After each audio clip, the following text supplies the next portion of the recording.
Apo ndish një edicionin qendror të lajmeve të televizionit publik të Kosovës. Fillimisht ju njohim me titujt kryesor të këtij edicioni.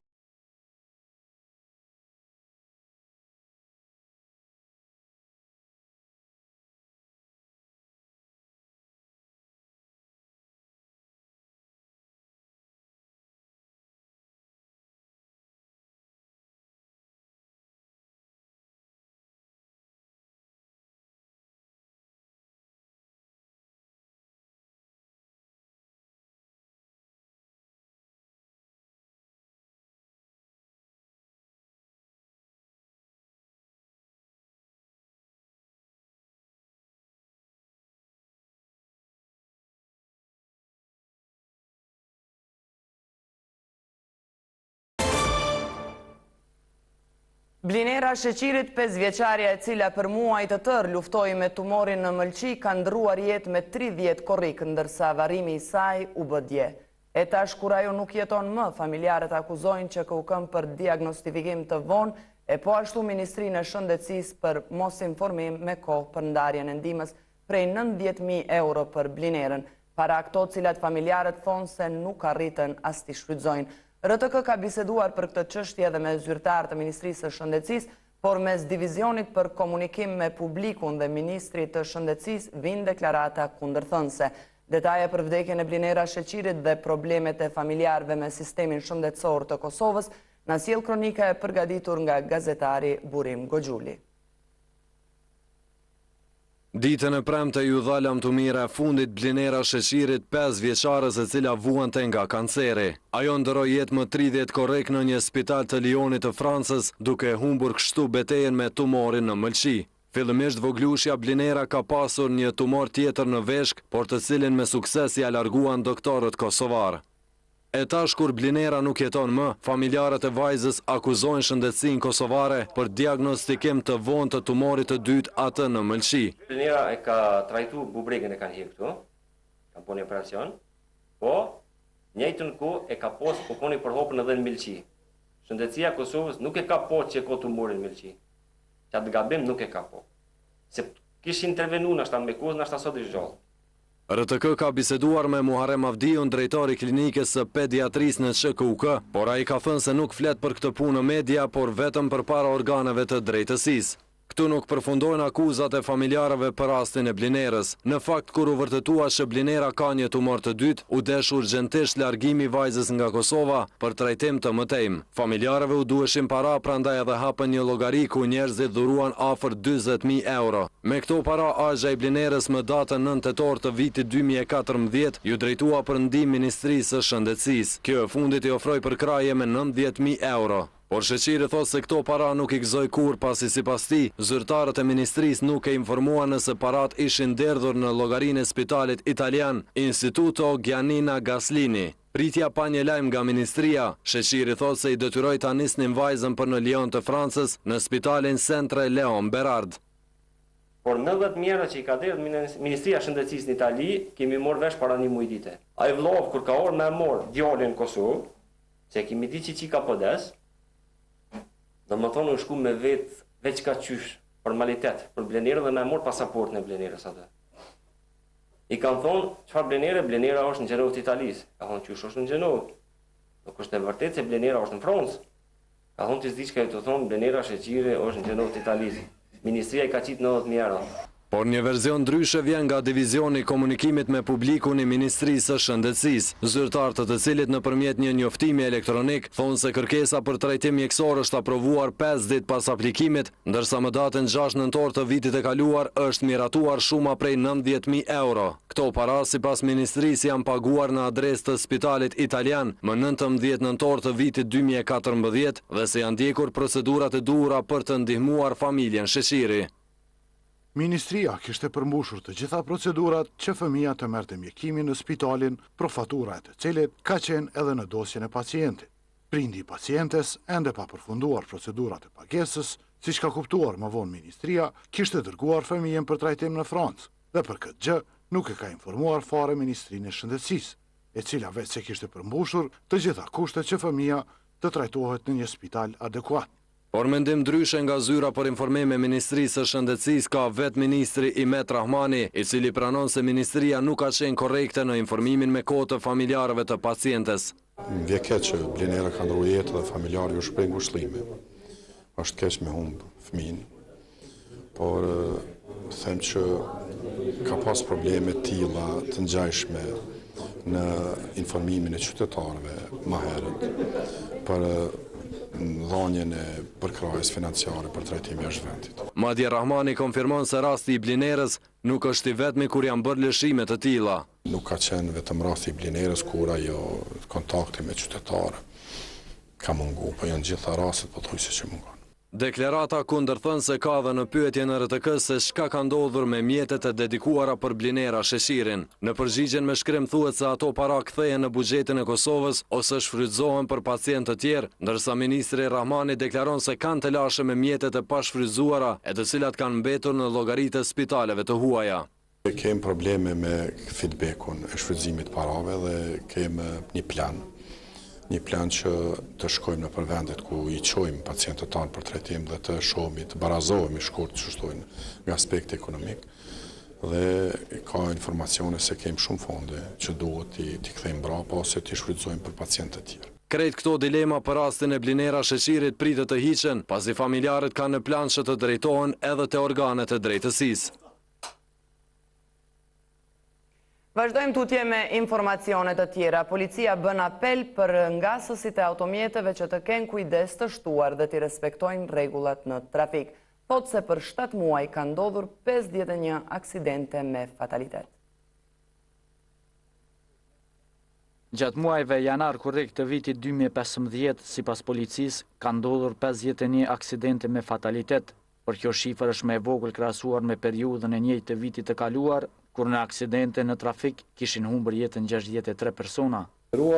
Statistikave tregojnë që kemi një rënje për 19.5% të aksidenteve me pasoja fatale, por kemi një rënje edhe më të lartë dikun prej 22.97%, apo thënë afërsisht rreth 23% rënje të numrit të personave që kanë humbur jetën në aksidentet komunikacionit rrugor.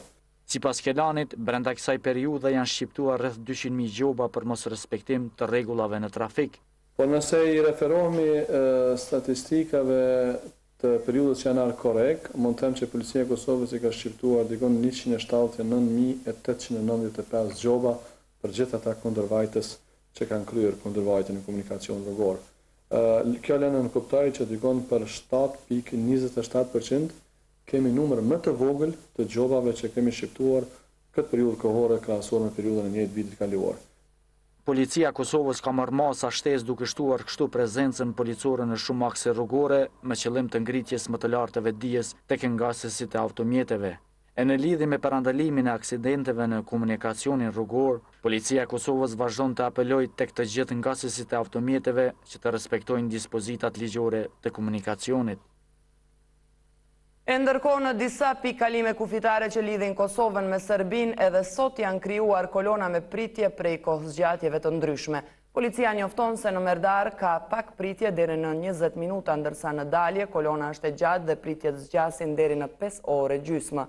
Ndërsa në pikalimin kufitar tek Dheu i Bardh, Sinhyri ashtu dhe në dalje nuk ka kolona shumë të gjata, ndërsa pritjet zgjasin rreth 1 orë.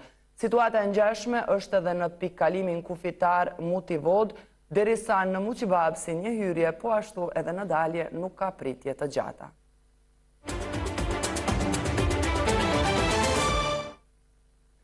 Zëvendës kryeministri i Kosovës dhe ministri i punëve të jashtme Hashim Thaçi e ka quajtur jo njerëzor pretendimin e kryeministrit serb Aleksandar Vučić për rishikimin e historisë.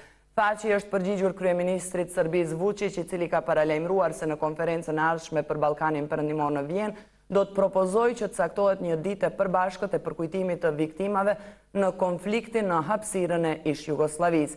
Pretendimi i lidershipit serb për relativizimin dhe rishikimin e historisë dhe barazimin e atyre që nxitën, organizuan dhe kryen gjenocid me ata që u mbrojtën në vendin e vet nuk është njerëzor dhe nuk i shërben pajtimit. Pajtimi duhet të shërbejë së ardhmës dhe jo politikës ditore e spektakleve mediale, ka shkruar Thaçi në Facebook. Edhe kryeministri kroat Zoran Milanović e ka refuzuar iniciativën e kryeministrit serb Aleksandar Vučić për një ditë të përbashkët për kujtimit të viktimave të luftës në ish hapësirën e ish Jugosllavisë. Me respektin e përhershëm dhe me ngushëllime nuk ja caktojmë askujt festat dhe ditët e zis, nda as ne nuk duam të na i caktojnë dokush ato, ka thënë Milanović, përcjell Agjencia Kroate e Lajmeve HINA. Janë liruar nga masa e ndalimit policor veteranët e UÇK-s të cilët dje ishin arrestuar nga policia pas protestës e cila u mbajt para ndërtesës së qeverisë. Lajmin për lirimin e tij e ka konfirmuar kryetari i Këshillit për mbrojtjen e të drejtave të luftarëve të UÇK-s Gjevdet Qeriqi, sipas cilit ai dhe 8 bashkëluftëtarë të tij janë liruar ndërsa njëri nga ta ka mbetur në paraburgim pasi që ka patur një dënim tjetër. Ai tha se ditëve në vazhdim do të ketë protesta të tjera, por pa dhënë ndonjë datë ose ditë. Dje policia arrestoi 10 nga protestuesit të cilët gjatë protestës rrëzuan rrethojën e ndërtesës së qeverisë dhe dëmtuan një veturë.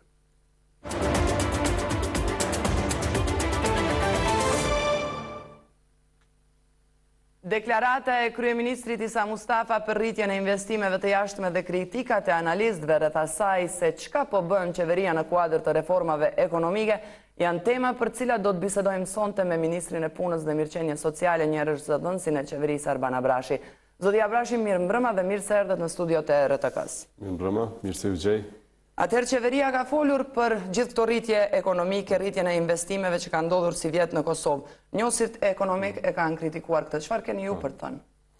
Është e vërtet, ka pas disa kritika nga disa analistë, po në fakt hulumtimet edhe tregues tjerë ekonomik, makroekonomik tregojnë një pasqyrë tjetër, realisht ose pasqyrë asaj se çka ka ndodhur në Kosovë. Edhe ajo që ka tregojnë dhanat është se janë rritur investimet e jashtme direkte në një shumë të krahasueshme për 158 milion euro për 5 muajt e parë. Ne ende nuk kemi shifrat edhe për muajin qershor, por pretendojmë se me 6 muaj e parë do të arrim investime direkte diku rreth përmbi ose parafërsisht 170 milion euro. Konkretisht për çfarë rritjesh e keni fjalën, cilat janë investimet që ju mund t'i numëroni që janë bërë gjatë gjysmës së parë të këtij muaji? muaji? Që i kemi nga Ministria e Tregtisë së Industrisë, sikur edhe nga Agjensoni Statistikave, tregojnë një rritje ndeshme të investimeve në sektorin ndërtimtarisë, tek shërbimet financiare, tek energjetika, apo gjithashtu edhe në bujqësi.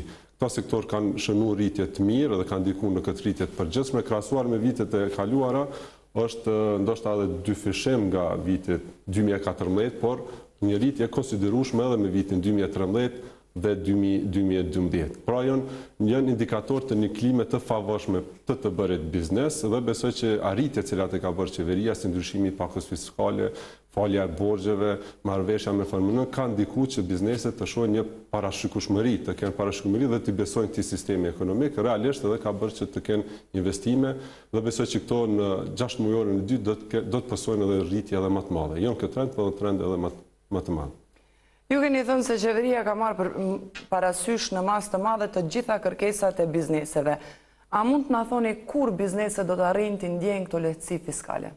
Në fakt, dialogu me biznesin dhe me sektorin privat, sepse ne besojmë që është sektori privat ai cili do të gjeneron edhe zhvillim, edhe punësim, ka filluar me marrjen e mandatit, me marrjen e zyrës, edhe kemi pas disa tryeza, disa platforma me cilët është diskutuar me bizneset, qofën me sodave, aleancave, përfaqësues të tjerë, dhe kemi marrë parasysh gjitha kërkesat e tyre, dhe kemi filluar një ndryshime në pakos fiskale dhe ndikimet e tyre shihen në shtator. Atëherë kur fillon implementimi i ligjit, ne kemi marrë parasysh edhe kërkesa tjera, cilat fillojnë të aplikohen diku më vonë. Për shembull, jemi duke punuar në ligjin për investime strategjike dhe ato besojmë që do të hartojmë dhe të aprovojmë në kuvend gjatë shtatorit, do të jetë një mundësi e mirë për investime direkte dhe negociata me qeverinë për ata që dëshirojnë të investojnë, dhe gjithashtu në kuadër të fondit për investim dhe zhvillim, punësim, edhe programi i subvencionimit pagave, cilin do ta shpjegojmë më vonë edhe kur flasim për ministrin. Krahas gjithë këtyre investimeve, gjithë këtij zhvillimi ekonomik për cilin ju po pretendoni, niveli i papunësisë në Kosovë vazhdon të jetë i lartë.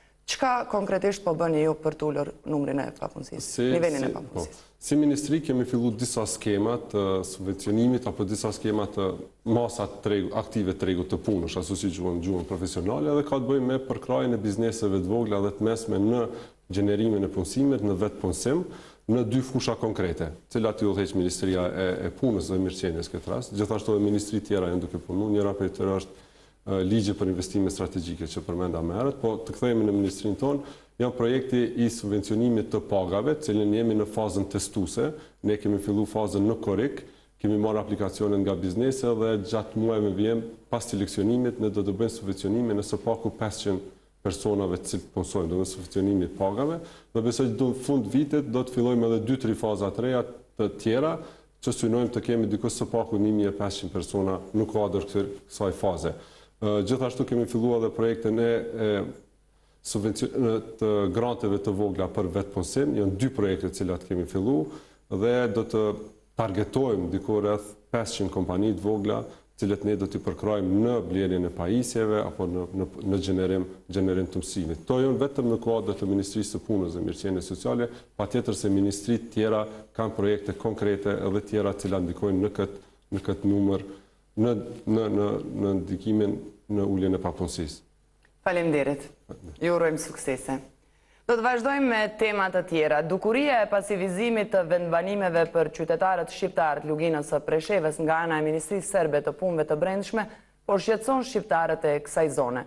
Përfaqësuesit politik dhe ata të shoqërisë civile kanë kërkuar ndërprerje të kësaj praktike e cila sipas tyre ka qëllim ndryshime demografike në këtë rajon të banuar me shumicë shqiptare. Jonas Mosliu, kryetari i Këshillit Nacional Shqiptar, veprimin e Ministrisë Serbe të Punëve të Brendshme ka quajtur të padrejtë dhe të qëllimshëm në mënyrë që të zvogëlojë numrin e shqiptarëve në Luginë. Ai ka reaguar edhe ndaj vlerësimit të numrit të shqiptarëve në këtë rajon, ndërkohë që ka paralajmëruar protesta, por që se kjo dukuri nuk ndalet. Nuk guxon Serbia të nxjerrë ligje ndaj shqiptarëve për zvogëlimin e numrit të shqiptarëve. Kjo është e padrejtë, qëllimkeqe. Mendoj se duhet bashkohen, unifikohen shqiptarët dhe duhet të drejtohemi zyrtarisht që ta ndalin këtë praktikë drejtim shqiptarëve. Të përndryshe do të organizohemi, mobilizohemi, do të protestojmë fuqishëm ndaj këtyre dukurive, ndaj këtyre ligjeve të Serbisë. E për Ragmi Mustafën e Këshillit të Drejtave të Njerëzit, pasivizimi i vendbanimeve do të thotë humbje të drejtave elementare qytetare. Ministria Serbe e Punëve të Brendshme, sipas tij, në fokus ka ndryshimet demografike, sidomos në komunën e Bujanocit, e cila që nga pas lufta udhëhiqet nga shumica shqiptare. Nga informacionet e paplodhe që kemi nga organet e rendit, kjo është një qasje diskriminuese se i përket shqiptarëve, duke i mohuar drejtat esenciale kuadër të vendbanimit dhe kuadër të drejtave civile të cilat i takojnë çdo qytetari. Ky diskurs diskriminues në vazhdimsi po i bën dëm ndryshimit të strukturës së popullsisë, përkatësi strukturës etnike të popullsisë në Luginë Preshevës e posaçërisht komunës së Bujanocit. Ndryshe, derisa Serbia po fshin nga regjistri shqiptarët, në Bujanoc janë ndërtuar banesa kolektive për refugjatët e ikur nga Kosova. Në këtë mënyrë, Beogradi zyrtar po mundohet ta bëjë një baraspesh ndërmjet komunitetit shqiptar dhe serb në Bujanoc. Aktualisht, sipas strukturës demografike, shqiptarët janë mbi 60% në Bujanoc dhe rreth 95% në Preshevë.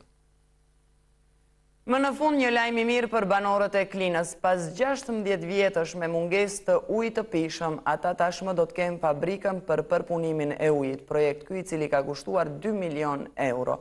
Fabrika do të siguroj ujë të pishëm për banorët e qytetit dhe fshatrave për të cilët deri tash kanë udhëtuar edhe në komuna tjera për të siguruar ujë të pishëm. Kjo është fabrika ujit të pishëm në Klinë, e cila u prurua dje. Tashmë banorët e qytetit të Klinës nuk do të mundohen me kilometra për të bartur ujë në shtëpitë e tyre. Ata shprehen falënderues ndaj angazhimit të kryetarit të komunës së Kolbashota dhe përpjekjet e secilit që mundësoi realizimin e këtij projekti kapital për banorët të kësaj ane. Është paragjikuar se Klina ka shumë lumenj, se nuk ka ujë të pishëm. Sistemi ujësjetës ka qenë sistemi vjetër, vitë 60. Po më ju këtë Klinës në atë kohë, Klina ka qenë një bashkësi lokale në provincë e vogël, edhe ka qenë gjendje natyrore ujit. Falë këtyre angazhimeve, tash kemi ujë të pishëm, edhe besoj se do të plotësoj kushtet shumë mirë për qytetarët, edhe do ta shkurtojmë rrugën për në Istok, Gjërakos, se kemi marrë shpesh herë furnizuar disa në pej. Muj me cek se falë angazhimit të kryetarit zotin Sokol Bashotës, kemi sot ujin e pishëm edhe e përgëzojmë për punën e bon që e ka bo, edhe kështu që në të ardhmen shpresoj që i kemi ma letë edhe nas jam vise. Kryetari i komunës së Klinës, Sokol Bashota, tha se me përurimin e kësaj fabrike, qytetarët nuk do ta kenë me brengën e ujit. Uji është jetik, Qytetarët e kanë mirëprit këtë investim, shumë jetek për ta, dhe me tani qytetarët e komunës Linës, sidomos të qytetit, janë furnizuar me ujë, qoftë në stok, në pej, me bidona të ndryshëm. Tani tutje e kanë në rubinitet e tyre dhe besoj se qytetarët do të jenë vetëdijshëm edhe për shfrytëzimin sa më racional të këtij ujit pishëm. Pas analizave të bëra nga Instituti i Shëndetësisë Publike, ka rezultuar se uji i kësaj fabrike është i cilësisë së lartë dhe mund të përdoret për pije nga qytetarët që deri më tash kanë udhëtuar edhe në komuna të tjera për të siguruar ujë të pishëm. Kjo fabrikë ka kapacitet të prodhojë 86 litra ujë në sekond ose 310 metra kub për 40.000 banorë të qytetit dhe rrethinës, nga se deri më tani ka pasur humbje të ujit për shkak të rrjetit të vjetër dhe me ndrimin e gypave, shërbimi me ujë do të jetë më cilësor dhe me furnizim të rregullt. Me problemin e mungesës së ujit të pishëm po përballen edhe banorët e lagjës doktorëve në kryeqytet. Ka më shumë se 2 muaj që kjo lagje ka mbetur pa ujë. Banorët e lagjës doktorëve në rrugën Niket Dardani në kryeqytet ankohen për mungesë të ujit të pishëm tash e 2 muaj. Madje sipas tyre, edhe pse nuk kanë ujë, faturat u shkojnë me çmime jo të arsyeshme. Që 2 muaj e gjysë, më shumë nuk kemi ujë, ton muaj në Ramazanit, domethënë të 2 ose 3 por. Po do të më çon ora 4 në mëngjes. Me shkuut në për Kojshia atje poshtë, këtu ku ka shtypje, me mujt me marr 2-3 litra eventualisht 10 litra për me pru të shpija me pasru të shka. Jemi janë kuzë sa herë, kush para syve nuk në merë, si intereson në skujna. Shkujnë i binë, ka 300 euro në i kanë pru, pa u shalla që pëthuj, në nuk kemi uj, kush mi pagu në ato, kush mi pagu ato. Ndërka që Arjeta Mjeku nga ujësielësi rajonal Prishtina, thot se faturat u shkojnë aq sa hargjojnë, sa i përket mungesës së ujit në lagjen e doktorëve në kryeqytet. Mjeku thot se kjo po ndodh për shkak të keqpërdorimeve të disa qytetarëve të cilët po i keqpërdorin valvulat. Shumë e vërtet që kjo rrugë përballet me mungesë më të madhe të ujit pishëm se sa zonat e tjera. Këtë kemi kuptuar në bazë të telefonatave që vinë në drejtorinë e ujësielësit, pasi që konsumatorët që jetojnë në lagjen kodra e trimave, në pikat e ulta, janë duke manipuluar me valvulat e rrjetit të ujit, u alshojnë ujin familjeve të tyre dhe e ndalin për pjesën në rrugën e lartë përmendur. Mjeku kushtoi se në ditët në vijim do të dalin me komisione për të kontrolluar gjendjen në këtë pjesë të Prishtinës. Në vazhdim flasim për një temë që ka të bëjë me zhvillimin e blegtorisë dhe rëndësinë e subvencionimit të blegtorëve. Në Lipovec të Gjakovës është përuruar qendra grumbulluese e Qumshtit, e cila është mirëpritur nga blegtorët e kësaj ane. Kjo është qendra grumbulluese e Qumshtit e përuruar këto ditë në Lipovec të Gjakovës. Hysni Gola, i fermer i kësaj ane, thotë se kjo qendër është shumë e mirë se ardhur sepse do t'i ndihmojë blegtorët në veprimtaritë e tyre.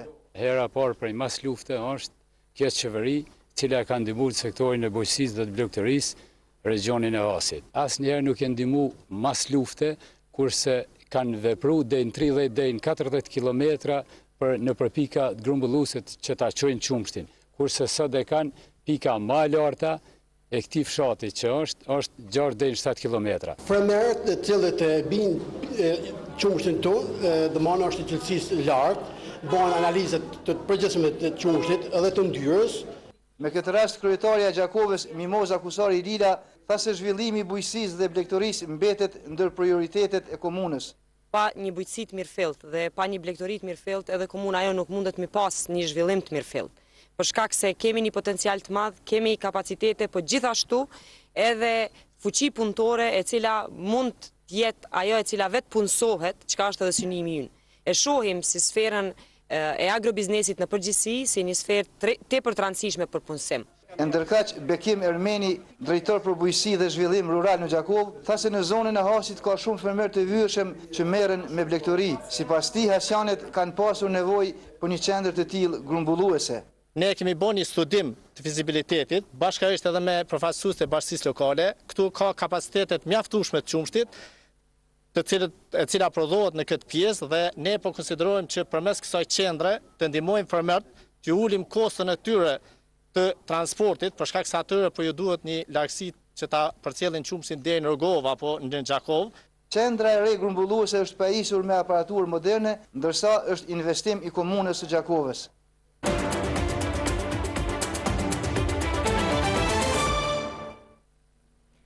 E në Prizren sonte nisë ngjarja më e madhe kulturore në Kosovë, edicioni 14 i festivalit filmit të dokumentar dhe atij të shkurtër DokuFest. Në kuadër të tij ka nisur edhe funksionimi i dokukampit. Mbi 300 persona do të mund të qëndrojnë në natyrë, buz lumbardit, në tingujt e muzikës dhe me plot aktivitete të tjera zbavitse. Tendat janë ngritur ditë më parë, ndërsa tani kanë arritur edhe mysafirë që do të qëndrojnë në dokukamp. Ka nga të gjitha vendet e botës. Kjo është Ornela nga Tirana. Ka dëgjuar për festivalin e filmit DokuFest dhe këtë javë ka vendosur ta kaloj këtu. Me thënë të drejtën arrita këtu rreth orës 6, sapo u rregullova në çadra, bëra një shëtitje në qendër të qytetit dhe erdhëm përsëri këtu që të shplodhemi. Edhe sot paradite, po relaksohemi paksa, që t'jemi gati për mbasdite dhe për darkën. Do vi përsëri në evenimente të tjera, sigurisht. Me këto organizim, absolutisht jo, dhe me këto ambient nuk ka shgënjim, ju lutem. Mysafirë të tjerë kanë arritur edhe nga Belgjika.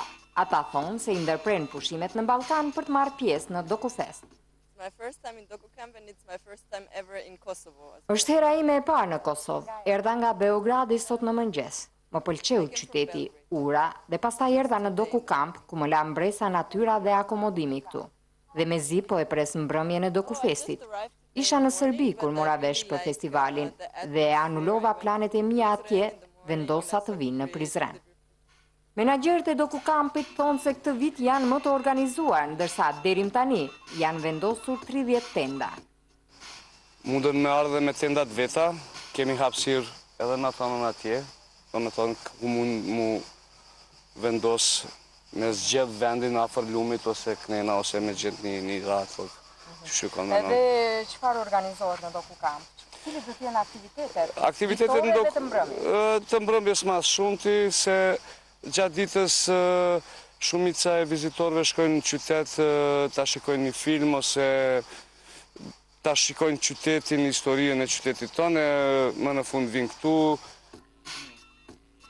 Vende të ndryshme nga vendi dhe bota do të kenë mundësi të performojnë në DokuKamp, larg qytetit pa bezdisur askënd me tonin e lartë të muzikës. Në mbrëmje, kampi do të mbikëqyret nga sigurimi privat dhe oficerët policor.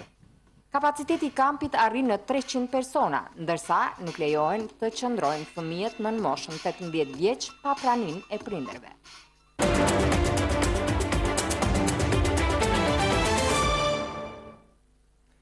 Ka vdekur nga plagët burri palestinez i cili ishte djegur rënd duke shpëtuar foshnjën e tij nga sulmi me zjarr të qëllimshëm në Palestinë të ndezur nga kolonët hebrenj. Shikues të nderuar, kjo ishte e tëra për këtë edicion të lajmeve. Ne ju falenderojmë për vëmendjen, bashkë miru pafshim.